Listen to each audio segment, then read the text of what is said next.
Last time we stared into the digital abyss, asking if our amazing tech was secretly making us, well, less amazing.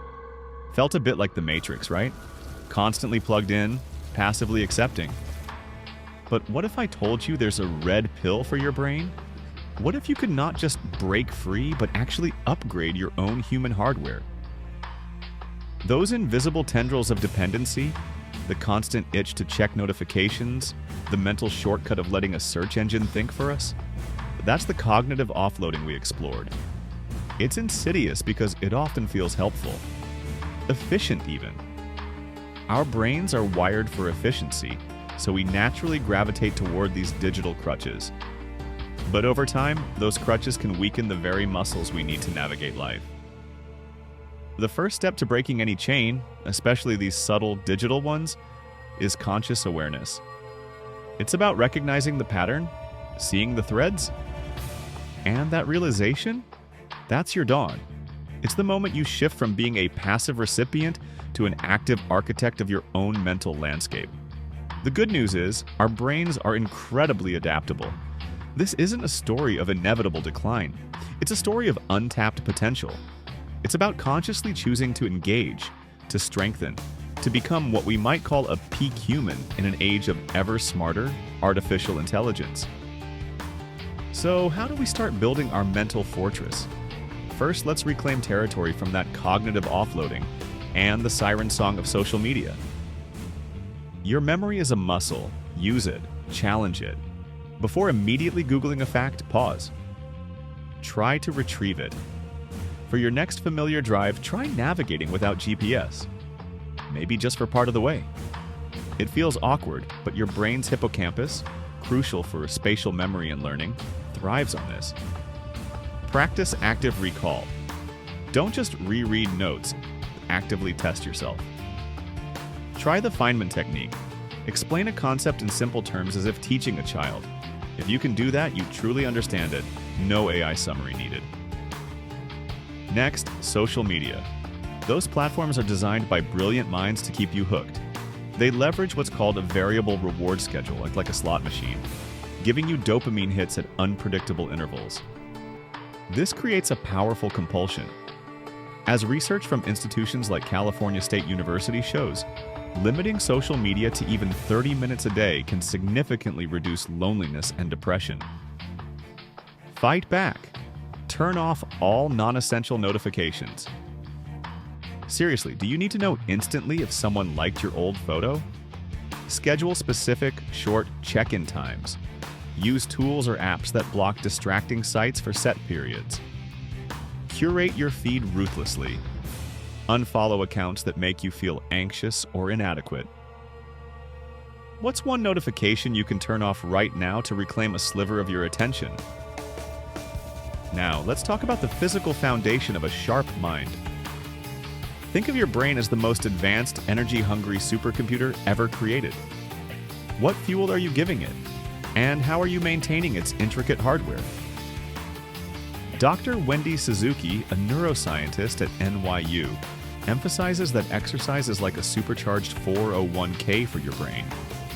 Aerobic exercise, even a brisk walk, increases blood flow to the brain and promotes the release of brain-derived neurotrophic factor, or BDNF. Think of BDNF as fertilizer for your brain cells. It supports the survival of existing neurons and encourages the growth of new ones. Even a single workout can boost neurotransmitters like dopamine, serotonin, and norepinephrine, improving mood, focus, and attention for hours afterward. And food? It's not just body fuel, it's brain fuel. Diets rich in omega-3s, antioxidants, and polyphenols help protect and enhance brain function. Hydration matters too. Even mild dehydration can impair memory and concentration. Ditch the processed junk. Your brain will thank you with clarity and sustained energy. What's one brain-boosting food you can add to your plate this week, and one simple way to move your body more? There's another crucial pillar for brain health that often gets sacrificed in our busy, tech-filled lives. Sleep. It's not a luxury, it's a biological necessity. Think of sleep as your brain's nightly maintenance crew. While you sleep, Your brain consolidates memories and clears out toxins via the glymphatic system. As Dr. Matthew Walker explains, insufficient sleep impairs everything from learning and memory to emotional regulation and immune function. People who are typically sleeping less than 6 hours a night, on average, will have about a 200% increased risk of cardiovascular disease or a heart attack in their lifetime.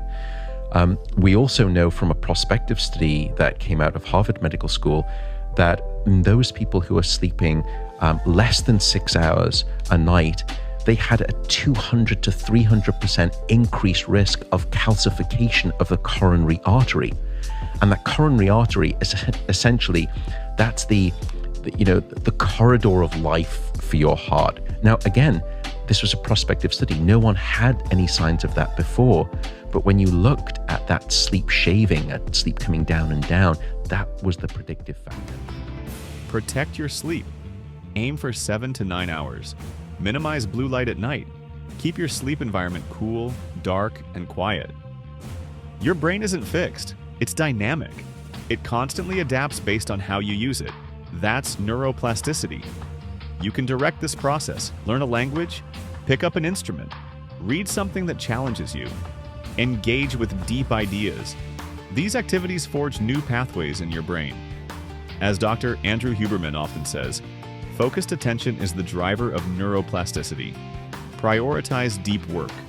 Avoid chronic multitasking. Read, play strategy games, and challenge yourself intellectually. These habits build cognitive reserve, your brain's buffer against decline. It's not about a pill, it's about consistent, conscious effort to learn and grow. Why do this? Why fight back against the digital tide? Because this is about more than memory. It's about presence. About being here, reclaiming your attention, deepening your relationships, experiencing true flow. Think of films like Her or Black Mirror. They show us what we risk losing when we outsource our humanity to machines. The mission is clear: make technology serve your life, not replace it. What's one activity that makes you lose track of time and feel truly alive? Do more of that. This isn't about quitting tech, it's about using it with intention. Build your Peak Human Toolkit. Mindful tech habits. Daily movement, brain-friendly food, deep rest, constant learning. This is your operating system upgrade. Try the no phone before bed rule. Pick one new skill to try this week. Replace one processed snack with a brain booster. Link a new habit to an existing one. It's not perfection, it's progress. This journey is personal. There will be setbacks. That's part of growth. But now you have the knowledge, the tools, the protocols, the power. The question is, what's your next step? Leave a comment, like, subscribe, and keep building the brain you were born to use. You're not just surviving this digital age, you're mastering it. Let's write the next chapter together.